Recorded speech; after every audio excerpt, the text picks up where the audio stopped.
So what was it? Just last week, I put up a new video where I talked about the Islamic Republic of Iran, and I talked about their bullshit-ass dress code mandates, which have resulted in women getting killed. Well, as CNN and others have reported today, another person in Iran, Iranian teen Armida Jerevan, dies following alleged assault by morality police. So this is another death of a young woman, teenage girl, it looks like. Not even a woman, teenage girl is now dead because of the Islamic Republic's dress code and their morality police. Imagine having a morality police. It's written by Adam Puramati.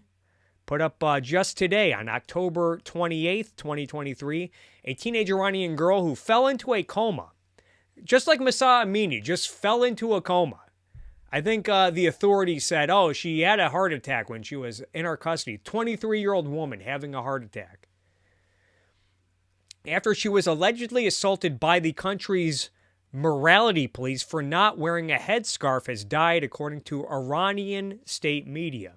Unfortunately, the brain damage led to the victim spending some time in a coma, and they died a few minutes ago.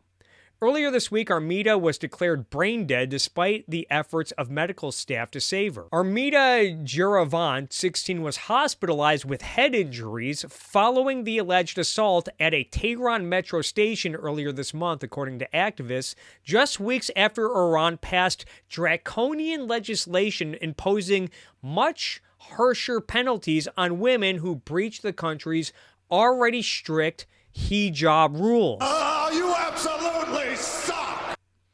Earlier in October, the Norway-based Hengwa Organization for Human Rights, which focuses on Kurdish rights, said that she was assaulted by morality police and fell into a coma. Another opposition network, Iran Wire, said Jerevan was admitted to the hospital with head trauma. Hengwa staffer Ayur Shaki previously told CNN that female morality police officers had approached Jerevan near the Shahada metro station and asked her to adjust her hijab. So it sounds like she was wearing it.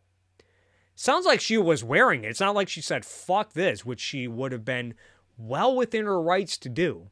The fact that any of these laws exist is insane. But it sounds like she was wearing it, but just needed to adjust it. This request resulted in an altercation with the morality police officers physically assaulting Jerevan.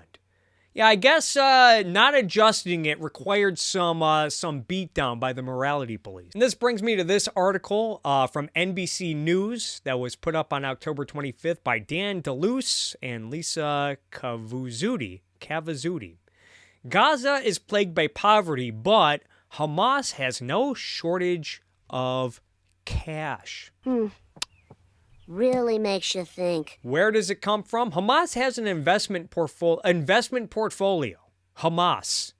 Investment portfolio of real estate and other assets worth $500 million, say experts, and an annual military budget of as much as $350 million.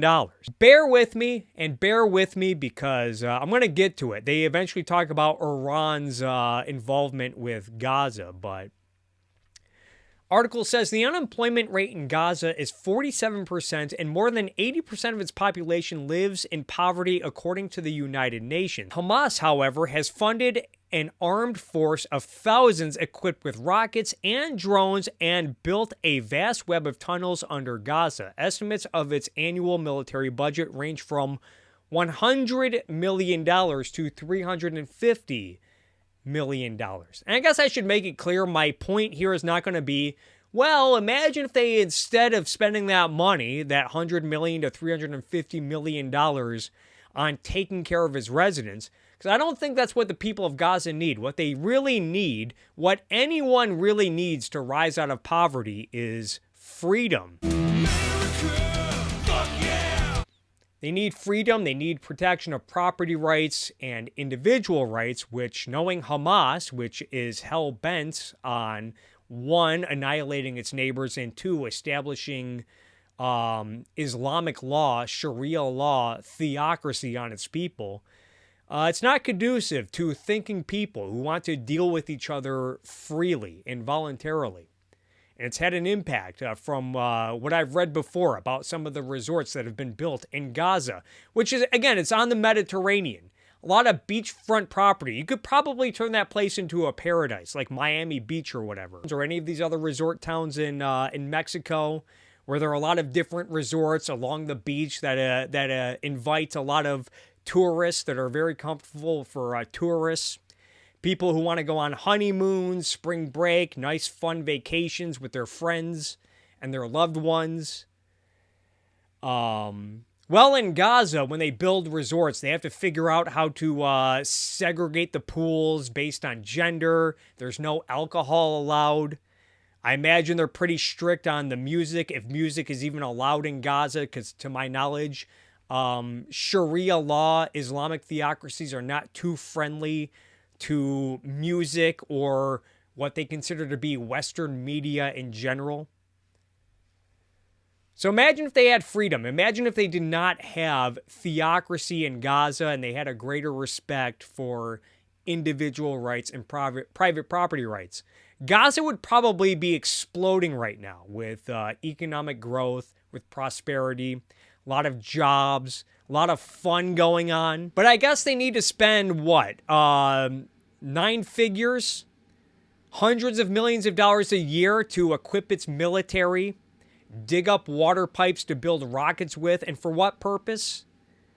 Again, Gaza, they're not under any threat from their neighbors. They want to do so because they're hell-bent on destroying their neighbors.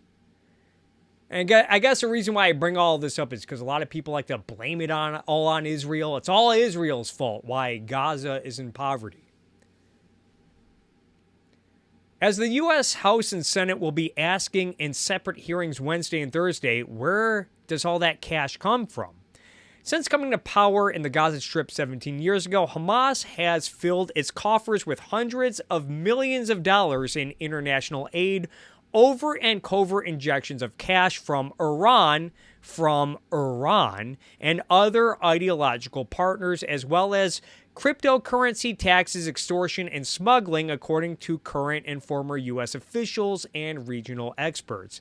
Much of that money is public and legal, including large sums of financial aid from Qatar. The Qatar aid covers the salaries of civil servants, buys fuel for the power grid, and provides cash to needy families. Some of it less than legal, according to experts. In addition to levying taxes on Gaza's businesses and residents, Hamas imposes unofficial fees on smuggled goods and other activity for a combined income of up to $450 million a year.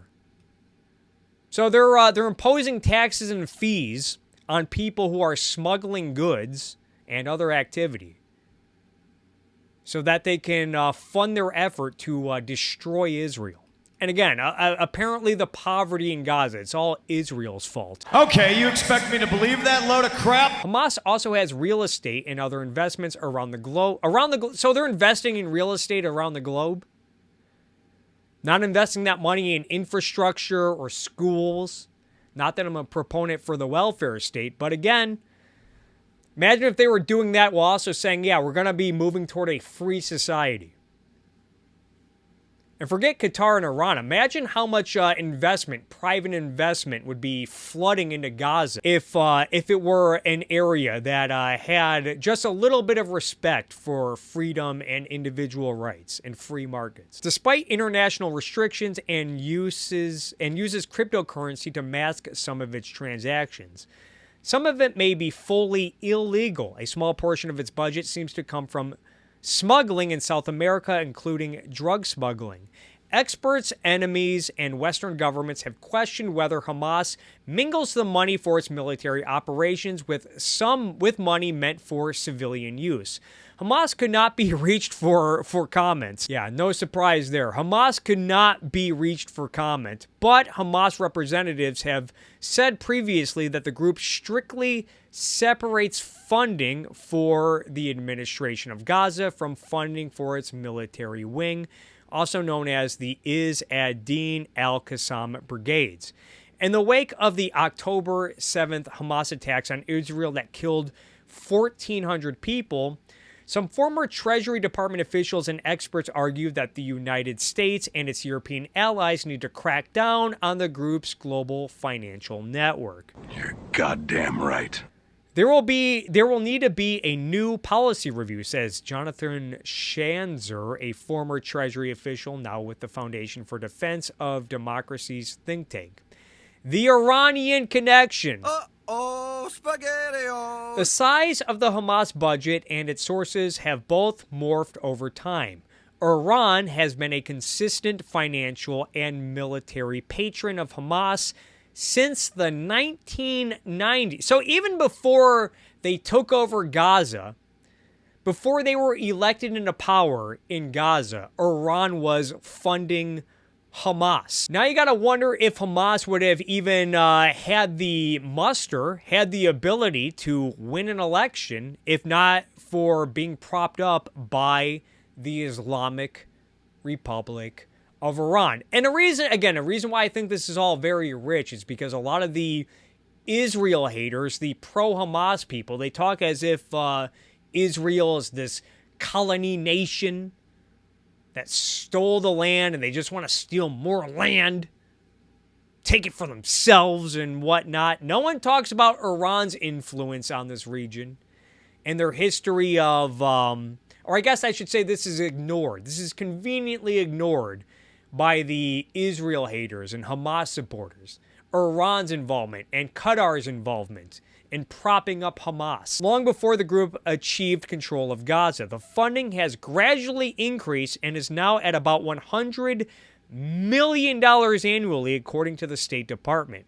Hamas leaders have publicly acknowledged Iran's ongoing financial and military support. In an interview this month that appeared on Russia Today TV, senior Hamas official Ali Baraka said that, first and foremost, it is Iran. It is Iran that is giving us money and weapons. Last year, Hamas leader Ismail Haniyeh told Al Jazeera that Iran paid $70 million to the group to supply its defense plan. In addition to Iran, and again, going back to the previous story, Iran is also ruled by a theocracy that ends up killing people for not putting on their hijab right, I guess, for not covering their face in a correct way.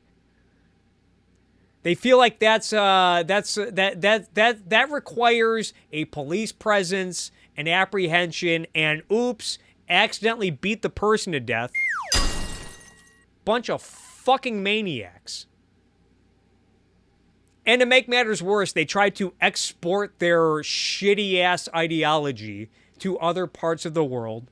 They prop up other Islamic theocracies because they have common goals like destroying Israel to the tune of tens of millions of dollars, sometimes hundreds of millions of dollars a year. Never hear about this sort of colonialism, imperialism by the people who are laser focused on talking about how Israel is a bunch of settlers. Blow it out your ass. And yet this is how a lot of people think about Iran these days, the Islamic Republic of Iran. This was Elon Musk. Now, in all fairness, Elon Musk, he says, I love getting noted. I guess this got community noted at some point, although I don't see it right now. Someone posted a screenshot of it earlier. Because I guess, and my buddy Stephen Michael Davis pointed out that this map is fake. It's, the information is not accurate.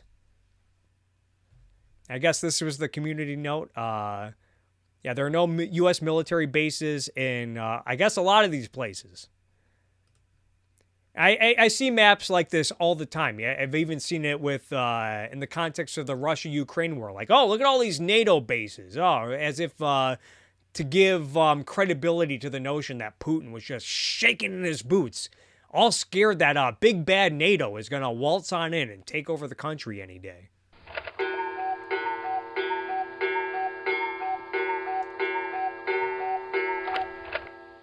But Elon Musk, he said that, I love getting noted, but this was obviously a joke meme. He was just goofing around when he originally posted this, saying Iran wants war.